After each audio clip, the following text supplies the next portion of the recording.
ഇതുവരെ അവർ പറഞ്ഞ സമയത്ത് വരാതിരുന്നിട്ടില്ല. ആദ്യമായിട്ടാണ് ഇങ്ങനെ ഒരു അനുഭവം. പറഞ്ഞ സമയത്ത് അവർ വരി കൂടി ചെയ്തിരുന്നെങ്കിൽ ഒരുമിച്ച് അകത്താകുമായിരുന്നു. എനിക്ക് ഈ രംഗത്ത് തീരെ എക്സ്പീരിയൻസ് ഇല്ലെന്നാണല്ലോ നിങ്ങളുടെ പരാതി. അത് വേണ്ടതിലേറെയുള്ള നിങ്ങളുടെ വാക്കുകൾ കേട്ട് നടന്നിരുന്നെങ്കിൽ എന്താകുമായിരുന്നു ഗതി? മിസ്റ്റർ ദാസ്,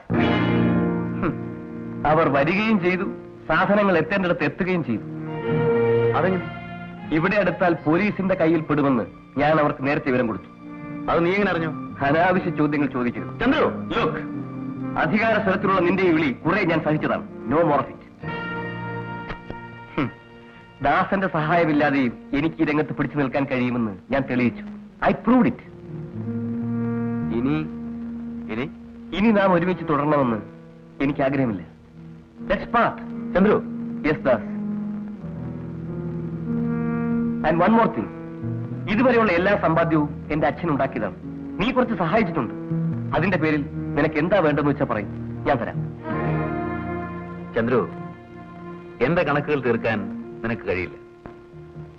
അതുകൊണ്ട് തൽക്കാലം എനിക്കൊന്നും വേണ്ട.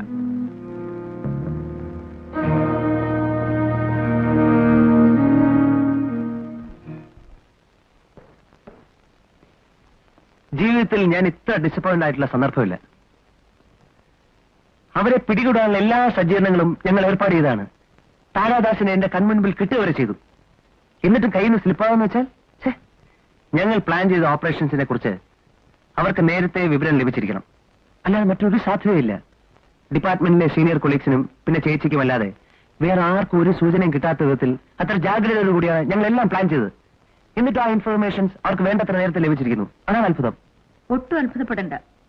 ആ വിവരം ചോർന്നത് ഇവിടുന്ന് തന്നെയാണ്. എന്ത്? അതെ പ്രസാദ്, ഞാൻ തന്നെയാണ് ആ ഇൻഫർമേഷൻ അവർക്ക് നൽകിയത്. എന്താ ചേച്ചി പറയുന്നത്?